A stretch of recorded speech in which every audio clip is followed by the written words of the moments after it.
GK ನ್ಯೂಸ್ಗೆ ನಿಮಗೆಲ್ಲ ಸ್ವಾಗತ. ನಾನು ಅಬ್ದುಲ್ ಗಫರ್ ಖಾನ್. ಈ ದಿನದ ಪ್ರಮುಖ ಸುದ್ದಿಗಳು.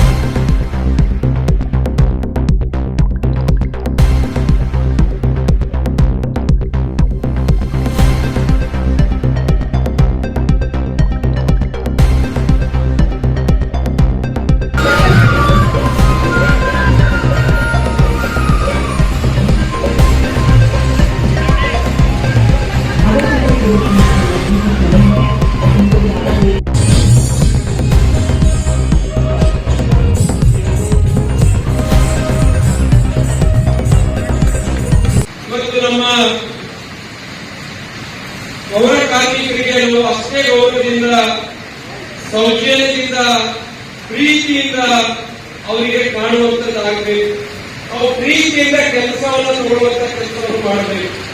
ಯಾಕಂತ ಹೇಳಿದ್ರೆ ಇವತ್ತು ಅಧಿಕಾರ, ಶ್ರೀಮಂತಿಕೆ ಇವೆಲ್ಲವೂ ಕೂಡ ಕ್ಷಣಿಕ. ಈ ಪ್ರಪಂಚದಲ್ಲಿ ಯಾರಿಗೂ ಶಾಶ್ವತ ಅಲ್ಲ. ಇವತ್ತು ನಾವು ಈ ಭೂಮಿ ತಾಯಿ ಮೇಲೆ ಇದ್ದೇವೆ. ಎಲ್ಲರೂ ಕೂಡ ನಾವೆಲ್ಲರೂ ಒಂದು ದಿನ ಇಲ್ಲ ಇನ್ನೊಂದು ದಿನ ಆಗಲಿ ಅದೇ ಭೂಮಿ ತಾಯಿ ಮೇಲೆ ಹೋಗ್ಬೇಕಾಗಿರುವಂತದ್ದು. ನಾವು ಇರೋಷ್ಟು ದಿನ 4 ಜನರಿಗೆ ಒಳ್ಳೆಯದನ್ನು ಮಾಡುವಂತ ಕಾರ್ಯವನ್ನು ಮಾಡಬೇಕು.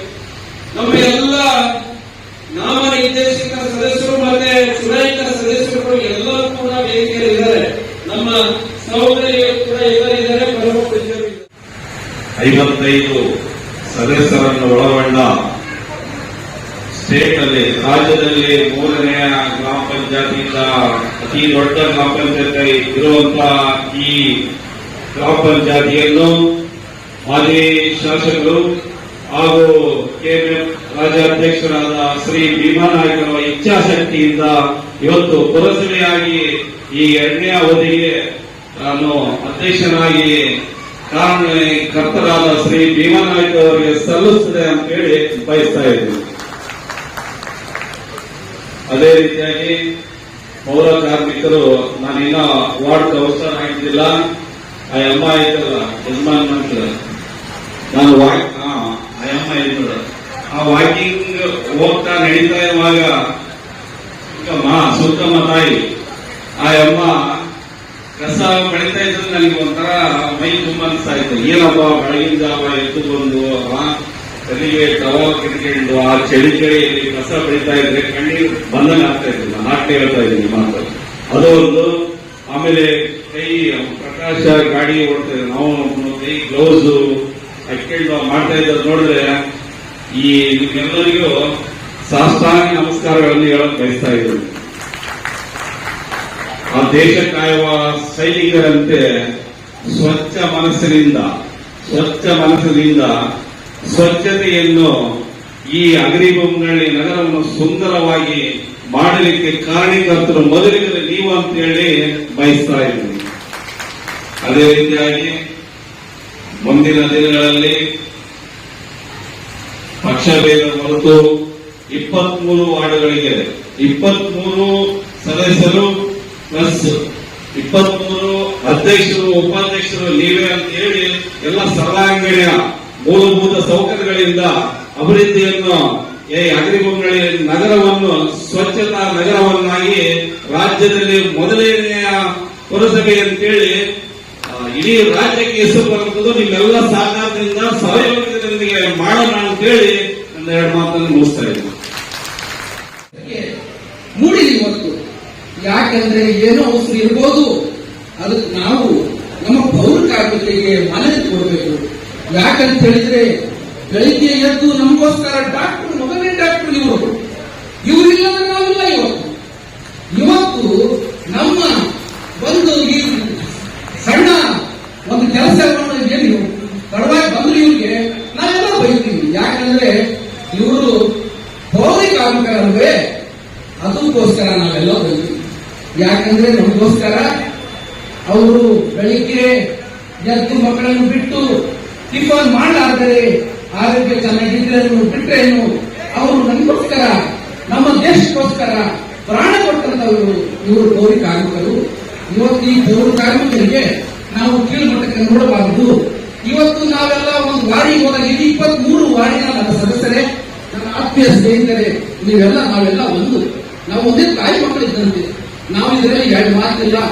ಯಾಕಂದ್ರೆ ಇವತ್ತು ನಮ್ಮ ವಾರ್ಡಿಗೆ ನಮ್ಮ ಸದಸ್ಯರು ಇವರು ಪೌರಿ ಕಾರ್ಮಿಕರು ಬಂದ್ರೆ ಒಂದು ದೊಡ್ಡ ಚಾ ಕೊಡ್ತೀವ, ನಾವು ಟಿಫನ್ ಮಾಡಿ ಅವ್ರಿಗೆ ಸಮಾಚಾರ ಕೇಳ್ತೀವ. ಹಂಗ್ ಮಾಡಬಾರ್ದು. ಅದೇ MLA ಆಗ್ಲಿ, ಕೌನ್ಸಿಲರ್ ಆಗ್ಲಿ, ನಾನಾಗ್ಲಿ, ಅಧ್ಯಕ್ಷರಾಗ್ಲಿ ಬಂದ್ರೆ ಬರೀ ಅಧ್ಯಕ್ಷರೇ, ಬರೀ MLA, ಬರೀ ಇವು ಬರ್ರಿ. ಯಾಕಂದ್ರೆ ನಾವು MLA, ನಾವು ಅಧ್ಯಕ್ಷರು, ನಾವು ಸದಸ್ಯರು, ಅದಕ್ಕಾಗಿ ನಾವು ಶ್ರೀಮಂತರಂತ ಮಾಡ್ತಿರಲ್ಲ. ನಿಮ್ಮಲ್ಲಿ ದೇವರಲ್ಲಿ ಶಿಕ್ಷೆ ಇದೆ.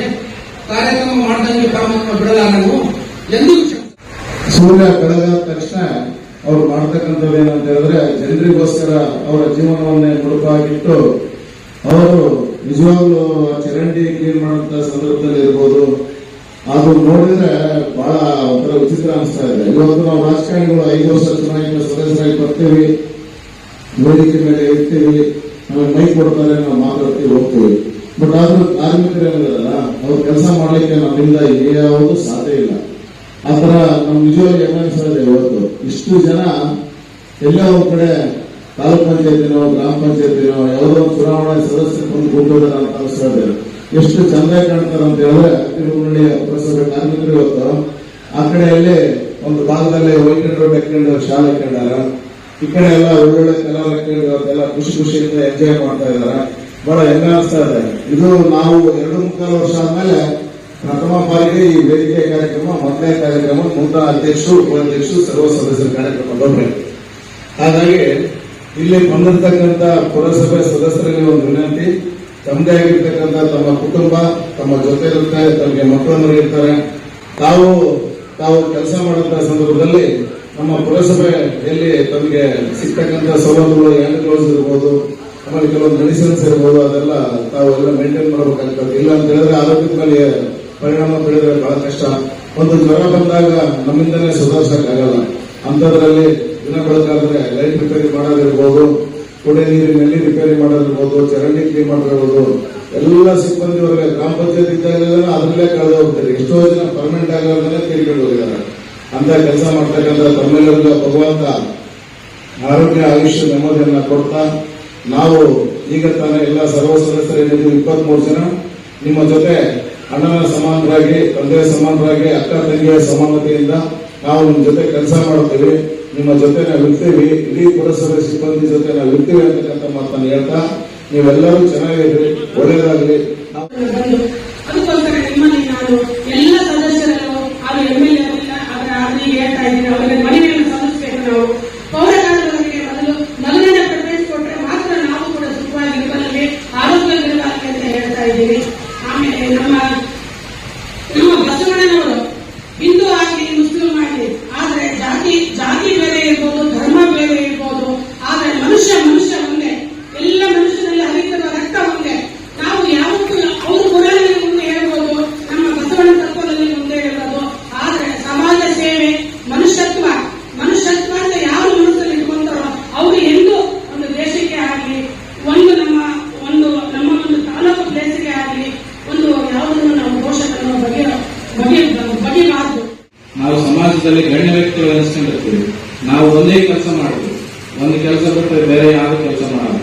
ಇವತ್ತು ನಾವು ಸ್ವಾಮಿಗಳನ್ನು ಉದಾಹರಣೆ ನಾವೇನ್ ಮಾಡಬಹುದು, ಪೂಜೆ ಮಾಡಬಹುದು, ಪ್ರವಚನ ಮಾಡಬಹುದು, ಆಶೀರ್ವಚನ ಮಾಡಬಹುದು, ಅಥವಾ ಪ್ರಸಾದ ಬಡಿಸಬಹುದು. ಮತ್ತೆ ಈ ಪುರಸಭೆ ಅಧ್ಯಕ್ಷರು, ಉಪಾಧ್ಯಕ್ಷರು ಕಡತಗಳಿಗೆ ಸೈನ್ ಹಾಕಬಹುದು, ಏನಾದರೂ ಸಮಸ್ಯೆಗಳನ್ನು ಬಗೆಹರಿಸಬಹುದು. ಎರಡು ಕೆಲಸ. ಸದಸ್ಯರುಗಳು ಅವರವರ ವಾರ್ಡಿನಲ್ಲಿ ಏನೇನು ಸೌಕರ್ಯ ಬೇಕಾಗ್ತವೋ ಅದನ್ನ ಸರ್ಕಾರಿ ಮೂಲಕ ನೋಡ್ಕೊಳ್ಳೋದಾಗಿರ್ಬೋದು, ಶಾಸಕರು ನಮ್ಮ ತಾಲೂಕಿನ ಎಲ್ಲ ವಿಭಾಗಗಳನ್ನು ನೋಡ್ಕೊಳ್ಳೋದಾಗಿರ್ಬೋದು. ಇವೆಲ್ಲ ನಮ್ಮ ಒಂದೊಂದು ಕೆಲಸ. ಆದರೆ ಪೌರ ಕಾರ್ಮಿಕರು ಮಾಡತಕ್ಕಂಥದ್ದು ಒಂದು ಕೆಲಸ ಅಲ್ಲ. ನೀವು ಊರಿನ ಸೇವೆಯನ್ನು ಮಾಡ್ತೀರಿ, ಮನೆಯ ಸೇವೆಯನ್ನು ಮಾಡ್ತೀರಿ, ಗುರುಗಳ ಸೇವೆಯನ್ನು ಮಾಡ್ತೀರಿ, ಎಲ್ಲ ಅಧಿಕಾರಿಗಳ ಸೇವೆಯನ್ನು ಮಾಡ್ತೀರಿ. ಹಾಗಾಗಿ ನೀವು ಇಲ್ಲಿ ಜನರ ಆರೋಗ್ಯವನ್ನು ರಕ್ಷಣೆ ಮಾಡುವುದರಲ್ಲಿ ನೀವು ಪ್ರಥಮರು. ಅದರಲ್ಲಿ ಮುಚ್ಚಿಡುವಂತಕ್ಕಂಥ ಅವಶ್ಯಕತೆ ಇಲ್ಲ. ಇವತ್ತೇನಾದ್ರೂ ಜನರು ನಗರದಲ್ಲಿ ಆಗಲಿ, ಪ್ರದೇಶದಲ್ಲಿ ಆಗಲಿ ಏನಾದರೂ ಆರೋಗ್ಯಕರಾಗಿದ್ದಾರಪ್ಪ ಅಂದ್ರೆ ನೀವು ಸ್ವಚ್ಛ ಮಾಡೋದ್ರಿಂದ ನಾವೆಲ್ಲರೂ ಆರೋಗ್ಯವಾಗಿದ್ದೀವಿ. ನೀವೇನಾದ್ರೂ ಒಂದು ವಾರ ಸ್ವಚ್ಛ ಮಾಡೋದು ಬಿಟ್ಟಂತಂದ್ರೆ 3-4 ಕಾಯಿಲೆಗಳು ಈಗಾಗಲೇ ನೋಡಿರ್ಬೇಕು ನೀವು. ನಾವು ಊಟ ಮಾಡೋದಕ್ಕಿಂತ ಜಾಸ್ತಿಯಾಗಿ ಗುಳಿಗೆ ನಿಂತೇವೆ. ಹೌದಲ್ಲ, ಇವತ್ತು ಊಟ ಮಾಡೋದಕ್ಕಿಂತ ಜಾಸ್ತಿಯಾಗಿ ಗುಳಿಗೆ ನುಂಗ್ತೀವಿ. ಊಟ ಹೆಂಗ್ ಮಾಡ್ತೀವಿ ಅವ್ನು ಗುಳಿಗೆ ನುಂಗ್ತೀವಿ, ಗುಳಿಗೆ ಹೆಂಗ್ ನುಂಗ್ತೀವಿ ಅವ್ನು ಊಟ ಮಾಡಕ್ಕಾಗ್ತೀವಿ. ಹಾಗಾಗಿ ಈ ಒಂದು ಸ್ವಚ್ಛತೆಯನ್ನು ಮಾಡೋದ್ರ ಮುಖಾಂತರ ನೀವೇನ್ ಮಾಡ್ತಾ ಇದ್ದೀರಿ, ನಮಗೆ ರೋಗ ರುಜಿನಗಳನ್ನು ಬರೋದನ್ನಾಗಲಿ, ಊರು ಸ್ವಚ್ಛ ಕಾಣುವ ರೀತಿಯಲ್ಲಾಗಲಿ, ಒಟ್ಟು ಒಂದಲ್ಲ ಒಂದು ರೀತಿಯಿಂದ ನೀವು ಸಮಾಜಕ್ಕೆ ಆಗಲಿ, ತಾಲೂಕಿಗೆ ಆಗಲಿ, ಮನೆಗಳಿಗೆ ಆಗಲಿ, ಅಧಿಕಾರಿಗಳಿಗಾಗಲಿ, ಎಲ್ಲಾ ಗುರುಗಳಿಗಾಗಲಿ, ಮಠ ಮಂದಿರಗಳಿಗಾಗಲಿ ಒಂದಲ್ಲ ಒಂದು ರೀತಿಯಿಂದ ತಾವೆಲ್ಲ ಸೇವೆ ಮಾಡ್ತಾರೆ. ಹಾಗಾಗಿ ಇಲ್ಲಿ ಸಲ್ಲುವರು ಅಲ್ಲಿಯೂ ಸಲ್ಲುವರಾಗಿಲ್ಲ, ಇಲ್ಲಿ ಸಲ್ಲದವರು ಅಲ್ಲಿಯೂ ಸಲ್ಲರಾಗಿಲ್ಲ. ನಾವು ಬರೀ ಮಾತಿನ